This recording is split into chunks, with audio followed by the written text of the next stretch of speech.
एक बार कैलाश पर्वत पर भगवान शिव और माँ पार्वती बैठे हुए थे। शिव जी ध्यान लगा कर बैठे थे। तभी पार्वती जी ने देखा कि वे मंद मंद मुस्कुरा रहे हैं। पार्वती जी के मन में प्रश्न उठा कि आज महादेव ध्यान मुद्रा में भी क्यों मुस्कुरा रहे हैं। उन्होंने भोले बाबा की समाधि समाप्त होने पर उनसे पूछा, स्वामी, मैंने आपको पहली बार समाधि में मुस्कुराते हुए देखा है, इसका क्या कारण है? शिव जी ने उन्हें बताया कि उनके एक भक्त और उसकी पत्नी की बातें सुनकर वे मुस्कुरा रहे थे। पूरी बात बताते हुए महादेव ने बताया कि मृत्युलोक में मेरा एक अनन्य भक्त, एक ब्राह्मण है, जो कि मेरे ही एक मंदिर में पुजारी है और दिन रात मेरी सेवा में लगा रहता है।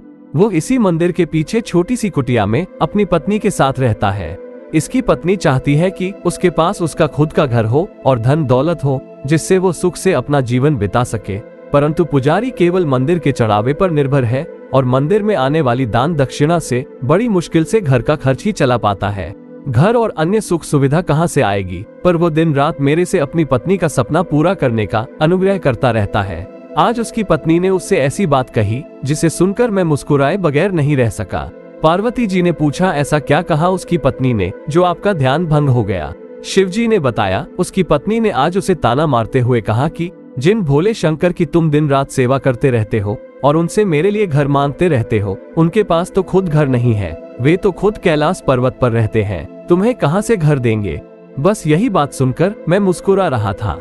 इस पर पार्वती जी को बड़ा आश्चर्य हुआ। उन्होंने कहा, स्वामी, ये बात सुनकर मुझे बहुत बुरा लगा। वो आपको ताना मार रही है और आप मुस्कुरा रहे हैं।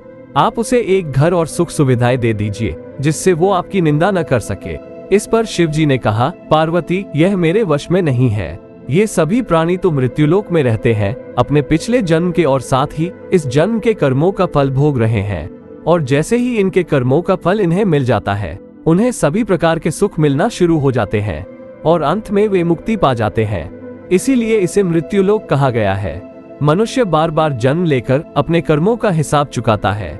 ये कर्म भूमि है, बिना कर्म के गति नहीं है।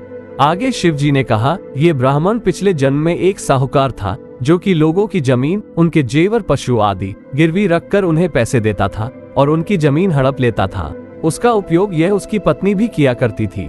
इसी कारण आज इस जन्म में इसे घर नहीं मिल सकता और इसकी पत्नी जिसने उन वस्तुओं का उपयोग किया, वह भी इसके साथ ये कर्मफल भोग रही है।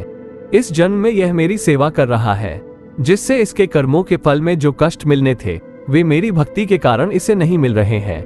इसका जीवन शांति से कट रहा है, पर जब तक इसके कर्मों का हिसाब पूरा नहीं होता, इसे घर और अन्य सुविधाएं नहीं मिल सकती। यही विधि का विधान है। पार्वती जी ने कहा, ये तो ठीक है, पर उसकी पत्नी जो आपकी निंदा कर रही है, उसका क्या? तब शिव जी ने कहा, संसार में जैसे जैसे कलयुग का समय निकट आता जाता है, मनुष्य भगवान की भक्ति करने के स्थान पर उनकी निंदा करने लगेगा। ये सृष्टि के आरंभ में ही लिखा जा चुका है। जो व्यक्ति इस कठिन समय में मेरी सेवा करता रहेगा, उसको इस मृत्युलोक से मुक्ति मिल जाएगी।